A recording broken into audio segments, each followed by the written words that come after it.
ഓസ്ട്രേലിയയിൽ വെയർഹൗസായിട്ട് ബന്ധപ്പെട്ട് ജോബ് വേക്കൻസികൾ ഉണ്ടോ എന്ന് ചോദിച്ചു കഴിഞ്ഞാൽ വെയർഹൗസായിട്ട് ബന്ധപ്പെട്ട് ജോബ് വേക്കൻസികൾ ഉണ്ട്. പക്ഷേ ഒരു വെയർഹൗസ് എക്സ്പീരിയൻസ് ഉള്ളവർക്ക് ഓസ്ട്രേലിയ മൈഗ്രേഷൻ ചെയ്യാൻ ഭയങ്കര ഡിഫിക്കൽട്ടായിരിക്കും. എന്നിരുന്നാലും ഇവിടെ നിന്ന് കുട്ടികളൊക്കെ സ്റ്റുഡൻസൊക്കെ പോകുന്നുണ്ടല്ലോ. ഈ സ്റ്റുഡൻസൊക്കെ പോകുന്നവർക്ക് വെയർഹൗസുകളിൽ അവർക്ക് വർക്ക് ചെയ്യാൻ പറ്റും. കാരണം വെയർഹൗസിലെ വർക്ക് എന്ന് വെച്ചാൽ ആർക്കും എന്ത് ചെയ്യാൻ പറ്റും, പോയി നമുക്ക് അവിടെ ചെയ്യാൻ പറ്റും.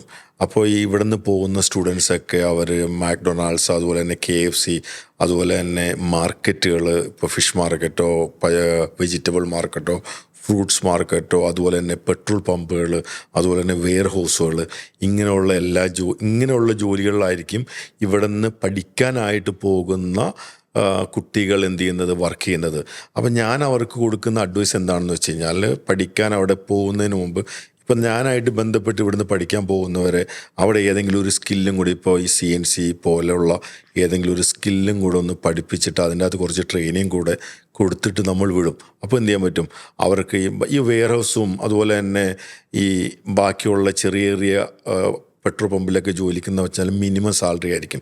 നേരെ മറിച്ച് ഒരു സ്കില്ല് ചെറുതായിട്ട് പഠിച്ചിട്ടും കൂടെ അവിടെ ഒരു സ്റ്റഡിക്ക് ഒരു കോഴ്സ് എടുത്ത് പോകാൻ പറ്റുവാണെങ്കിൽ നല്ലൊരു സാലറിയിൽ ജോലി ചെയ്തുകൊണ്ട് അത്യാവശ്യം അവരുടെ ജീവിത ചെലവുകളും കുറച്ചൊക്കെ അവർ സേവ് ചെയ്യുന്ന പൈസയിൽ നിന്ന് അവരുടെ ഫീസും അടച്ച് മുന്നോട്ട് പോകാൻ പറ്റും.